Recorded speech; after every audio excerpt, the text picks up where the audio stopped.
Record. Aí, bom dia então a todos. Damos continuidade à nossa aula de história.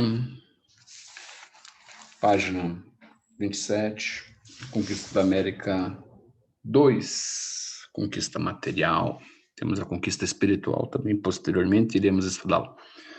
Mas abrimos aqui com um quadro, aqui ó, Victor Meirelles. Esse quadro aqui, ele registra a primeira missa no Brasil, né? Vamos dar um zoom aqui. Tá bom aqui. Então, a primeira missa no Brasil. Vamos ver o que esse quadro aqui nos traz de interessante. Bem, primeiro, ele é um quadro que ele... realmente sumiu o negócio aqui. Vamos ver aqui. Ele é um quadro que... Tá aqui, ó. Primeira missa no Brasil aqui. Ele foi pintado posteriormente à data que a imagem registra. Tá aqui, ó. Então, a primeira missa, óleo sobre tela, gênero de pintura histórica, é considerado a primeira grande obra do pintor brasileiro, Victor Meirelles, né? A tela foi feita em 1859 e 1861, ou seja, já no segundo reinado, no reinado de Dom Pedro II. Não foi feita aqui, em Paris, durante o período em que o artista viveu na Europa, graças à bolsa de estudos concedida pela Academia Imperial de Belas Artes. A primeira missa no Brasil foi inspirada na carta escrita por Pero Vaz da Caminha, que é essa carta nós conhecemos como o primeiro registro daqui, né, do Brasil pré-cabralino, né, descrevendo a primeira missa, o estilo da pintura, etc. e tal. O quadro tomou uma das telas mais populares conhecidas do país, mas, porém, de volta eu chamo a atenção que ele foi pintado em 1860, né, devido, como nós falamos aqui, à questão, né, da história, né, contexto histórico, primeira missa, etc., né. Notem que a composição, ela é, como sempre, né, ela é um estilo dos artistas, pelo menos desde da pintura do Renascimento ali, né? Ali Leonardo da Vinci, né, Michelangelo, né? Eles têm um estilo piramidal, onde existe um centro, e o centro aqui é a cruz e o padre. E desce toda uma ordem hierárquica, olha aqui, ó, até chegar aos índios aqui, né? Todos assustados aqui, ó, pode ver, ó, o cara apontando ali, né? O que é isso, né, cara? Uns na árvore, né? Como animais, né, cara? Praticamente. Então, esse é o registro que nós temos. Assim como outros registros também da história do Brasil, né? Por exemplo, o quadro de Pedro Américo, que pinta a proclamação da independência, Pedro Álvares Cabral também, né? Apontando a espada para o céu, né? Só falta ele ter pintado um balãozinho da boca, né, com a frase independência ou morte. Também nós temos também toda uma estrutura também no quadro de Pedro Américo né, do Grito da Independência, que é isso aqui, né? O centro e as margens, tá legal? É assim que nós começamos a falar sobre, né, a América Portuguesa. A América Portuguesa registra isso, registra o Pedro Álvares, o Dom Pedro I, acho que bobeei agora, um tempinho atrás, eu falei Pedro Álvares Cabral, mas registra Dom Pedro I também no Grito da Independência, e outros quadros, né, que procedem de uma concepção etnocêntrica. Nós já estudamos sobre isso daí? Parece que sim, né? O que é uma concepção etnocêntrica, né? É uma etnia como centro, né? No qual, aqui no caso, aqui, Portugal. Entende? Então, nós somos absolvidos por isso, né? Absolvidos pelo esse etnocentrismo, né? Que traz uma das primeiras, que traz uma das, né? Vamos colocar assim, das ideias, né? é a transformação, né, de você, um mero nativo, né, inculto, incivilizado, bárbaro, o convite de se tornar um, um civilizado, um português europeu do sul, né? Então, isso que se chama etnocentrismo, coisa que nós fazemos até hoje, nós e eu incluso no meio, né? Vivemos uma sociedade cada vez mais, né? Que não distingue mais, né, uma cultura específica, né? Nós somos uma relação, né? Uma relação de culturas, seja elas da onde venham, nós estamos absorvendo, né? O mundo que emerge, que surge da tecnologia é esse mundo, né? Que é para lá de pós-moderno, né? Nós não temos mais uma especificidade cultural, né? Para nós, tanto fez como tanto faz, vivemos aquilo que a mídia nos propõe e é isso aí, né? Isso faz com que nós nos descaracterizamos culturalmente quando estamos vivendo em nossa cultura. Mas a ideia aqui, a história aqui é outra, mas tem a ver, tem a ver com isso aqui. Se nós pensarmos que isso aqui é a primeira tentativa, né, e deu certo, né, de etnocentrismo, até os dias atuais, isso daqui é o primórdio, é o começo de tudo, né? Então, aqui nós vemos uma enculturação religiosa, não é verdade? Então, essas questões elas vão estar dentro do conceito de formação de uma América conquistada pelos portugueses, que no caso é o Brasil. Mas temos também a América conquistada pelos espanhóis, que é uma parte, não toda, mas uma parte da América do Sul, América Central, por aí vai, né? Então, aqui, especificamente, nós falamos da América Portuguesa e eu tenho que retomar e recorrer à apostila. Então, escambo. O que é o escambo? Primeiro, contato amistoso. O que é o escambo? É a troca, né? Aquilo que nós fazemos constantemente. Nós não somos diferente do índio lá, de pré-cabralino. Ou nós não estamos tão distante de 500 anos atrás, né? Nós ainda trocamos, né? Nós fazemos isso talvez até inconscientemente, mas mais consciente, né? Porque nós trocamos ainda o que é nosso pelo que vem de fora. Aí, por isso que eu coloquei, esse quadro é muito representativo. Ele não representa apenas um momento na história, ou melhor, não representa um momento na história baseado num contexto histórico, que é a Carta de Pero Vaz de Caminha. Ele representa isso até hoje, cara. Nós, a todo instante, fazemos o que esse índio faz aqui, né? Curioso para saber o que está ali, o que é novo, o que não faz, o que não é parte, o que não faz parte da cultura dele. Assim como os outros também. Toda a expressão, esse quadro aqui, tem muitos historiadores da arte, passam décadas estudando esse quadro e falando sobre ele, da composição e da representação, o que ele nos traz hoje, qual a representação que ele é para nós hoje. E sim, né? Todo ele ainda é muito atual. Todo ele ainda é muito atual, né? Ainda essa imagem consiste na nossa, na nossa cultura, seja ela provinda das antigas matrizes religiosas, como as novas que aparecem ou que aparecem praticamente todos os dias. Sempre tem uma igreja nova aparecendo, que eu não sei de onde que tiram tanto nome. Sempre tem uma lá, né?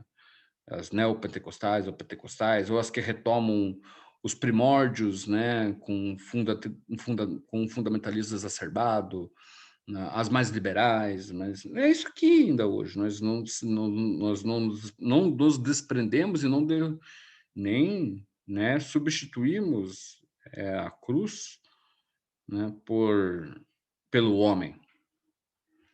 Tá? Sem problema nenhum falar disso daí, né? Eu sou um teólogo, né? Mas eu falo e eu entendo a Deus, né, com a sua manifestação, com a sua maior manifestação aqui, ó, nos homens, sem essas essas roupagens aqui. Eu entendo o ser humano como esse aqui, ó, esse aqui, esse aqui. Ser humano de corpo, né, em conjunto com a alma, né, isso é uma mera representação. Sacaram? O que vale é o ser humano na concepção platônica, não, desculpa, na concepção aristotélica. O corpo é a matéria, a alma é a forma dessa matéria, como nós somos, né? Então, mas vamos lá, vamos falar um pouco sobre a apostila, senão não saio daqui. Escambo, então, nós vemos, não tem como ficar falando da apostila, é que tem pai de aluno pedindo para mim fazer isso, né? E claro que eu tenho que fazer isso, claro, né? É, então, vamos fazer isso, mas é que tem tanta coisa que, poxa, a apostila me toma tempo, mas já que querem, né? Mas uma frase dessa poderia falar a manhã inteira aqui, né, sobre as relações desse escambo, esse primeiro contato amistoso, desses dois mundos, né, que tem o contato, né, que tem a relação, contato, né, dois mundos amistosos, diferentes um do outro, com valores diferentes um do outro, com concepções religiosas diferentes uma da outra. É por isso que ele olha assustado aqui para a cruz. Por quê? Porque a questão de Deus para esses homens aqui que estão à margem, né? Isso foi registrado na carta de Caminha. Deus está com eles, vive com eles. Deus é isso aqui, ó, lá atrás, lá. Deus é a natureza aqui, né? É a relação do homem com esta natureza. Tá entendendo? Aqui, ó, isso aqui, ó. Deus é isso para eles aqui. Né? Lá, o morro do, sei da onde, lá, sei que é do Rio de Janeiro. Não, de Salvador, na verdade, onde foi rezada a primeira missa. Então, Deus é a natureza para esses caras. E aqui a representação é material, é uma cruz. Não tem ninguém nela ali. Né? Mas ele representa um momento da história. Né? Que é um momento messiânico, né?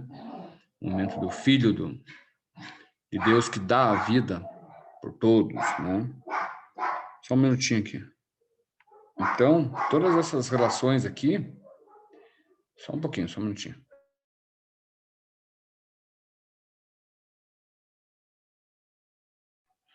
Todas essas relações, tive que gritar com o cachorro aqui. Todas essas relações aqui, elas se fazem presentes até nos dias de hoje, se a gente entender. Se a gente passar a perceber as construções e ou melhor, como construímos, né, a nossa concepção a respeito de, de relações entre religião, entre fé, e quando essas relações são feitas a partir do ponto, a partir da ótica do poder, nós retomamos isso tudo aqui, né?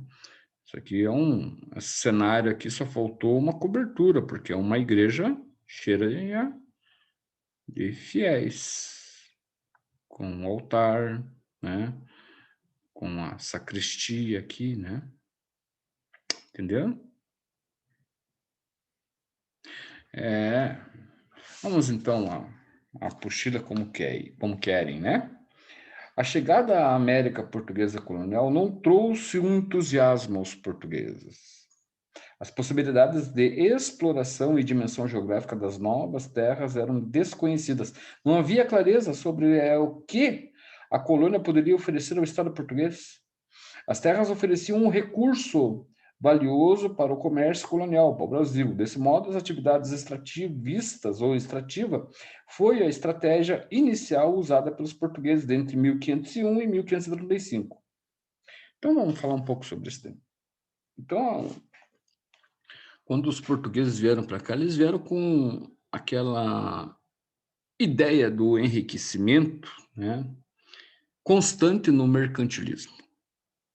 Coisas que eles faziam, por exemplo, na relação com as Índias, né, a rota da seda lá e tudo mais, né, especiarias. Então, o que foi mais atrativo a eles aqui foi, primeiramente, a extração do pau-brasil, com o trabalho escravo, com relação ao escambo, com relação à troca. Até o momento que o, o índio achou legal um espelhinho, mas não achou legal ter dois espelhinhos. Né? Até o momento que o índio pensou, mas para que isso? Até o índio entender o valor da moeda, né, ele se cansou. Porque ele, veja, ele não precisava disso. Ele não precisava de dinheiro. Para que você precisa de dinheiro se você vive em um ambiente onde todas as condições favorecem a sua sobrevivência? Né? É o que eu me pergunto até hoje, se a gente colocar num contexto mais sociológico. Para que nós precisamos de 3 celulares, ou de um celular com 10 chips?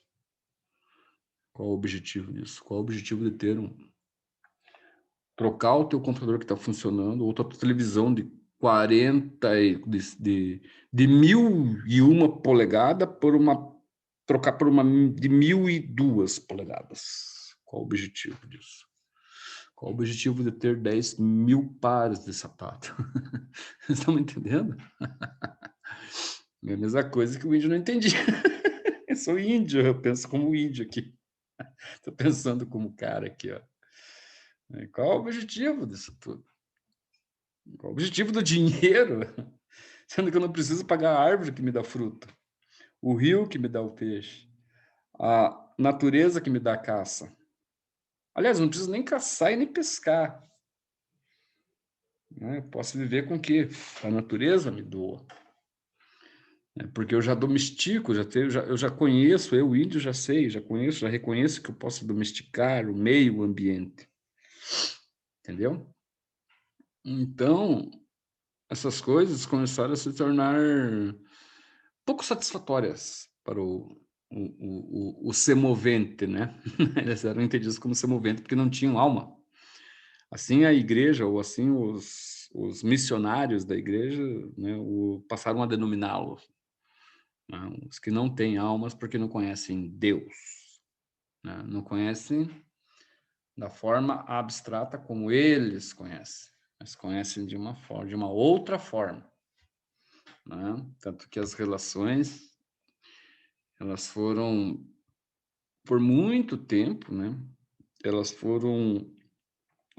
houve um sincretismo, por isso a mistura, né, das religiões. Temos isso até hoje no candomblé, na Umbanda, né, que eu acho fantástico, diga-se de passagem. Né?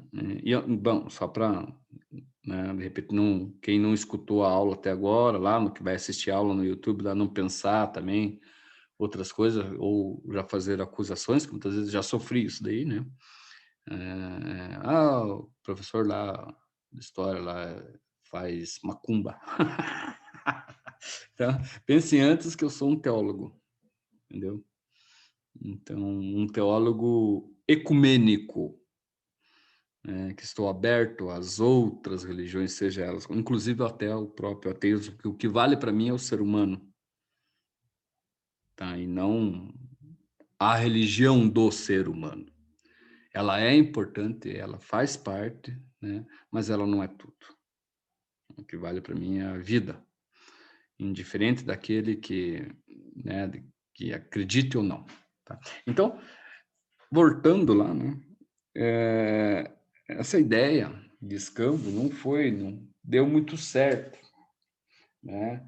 E por quê? Porque também, né? Porque os 30 anos que permaneceram, os primeiros 30 anos que permaneceram aqui, a estratificação aqui era, aliás, a extração aqui era de uma matéria, né, de uma madeira chamada pau-brasil, a qual deu nome ao próprio país.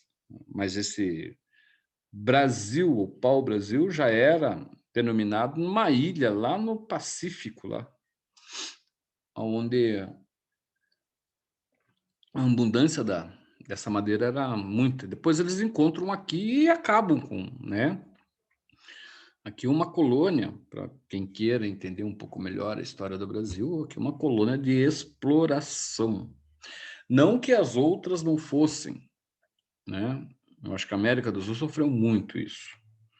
Eu acho que a América do Norte teve um resultado diferente pela colonização, né? Não de um, mas de vários, de outros, né? De várias culturas europeias.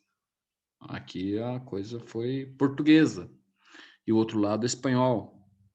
Então a coisa meio que descambou para isso daí. Tá entendendo? E aí começa a história do Brasil. Não tem muito o que falar disso daí. Virem a página, se vocês estiverem acompanhando, vocês têm lá. Tem tudo aquilo que vocês já viram, né? O que é o escambo, o Tratado de Tordesilhas, a resistência indígena, né? A bandeirantismo e os povos indígenas. São histórias tristes, né? Que hoje nós temos oportunidade de acompanhá-la com mais detalhes, né? Antigamente não, antigamente você tinha antigamente era justamente isso aqui que eu estou apresentando a vocês aqui. Tá? Pergunto para os pais de vocês como eles aprenderam história, né? Com conceitos etnocêntricos, né? Onde o índio era incivilizado. Poxa, mas se ele não vivia não existia civilização indígena? Como é que ele era incivilizado? Ele era incivilizado, não tinha alma. É assim que nós aprendemos história, né? Que aos poucos os jesuítas foram ensinando. Sim, de fato, tiveram as pessoas né, torcem o nariz ali para a questão da igreja, da religião. Não pode pensar dessa forma também. Né? Nós temos, por exemplo, dentro dessa concepção etnocêntrica, né, as ordens religiosas, aqui a jesuíta que vem de Inácio de Loyola, né, que elas vieram em favor do índio, em favor desses, entre aspas, incivilizados, entre aspas, semoventes. Eles entenderam, a enculturação foi muito grande, inclusive muito se aprendeu com os índios, e o pouco que nós temos dos registros são provindos dessa ordem religiosa, que foram expulsos pelo Marquês de Pombal em 1789, se eu não me engano. Então nós temos um papel da igreja preponderante aqui. Tá? Não podemos, então, aí, nós temos que trabalhar com as questões conforme elas ocorreram. Não dá para você chegar e falar assim, olha, escuta, a igreja dizimou. Não, senhor. Quem dizimou foi o Estado. Pensarmos na igreja, ela teve um papel de grande importância, inclusive, né, no sentido de guardiã do pouco que se restou dessa cultura. Tá? Tem um filme que é muito bacana, que se chama... Como é que é o nome do filme? Ele é com o Robert De Niro. Eu não vou lembrar agora. A Missão, lembrei. Bom, vocês não vão assistir, eu sei que não, né? Mas quem tiver interesse, Assista. A Missão. Ele é um filme que representa muito bem tanto os índios, com os jesuítas, com vamos colocar assim, as pessoas que vinham, né, para a captura do índio, para escravizar o índio, né, tá, que eram, como se diz, eram soldados, né,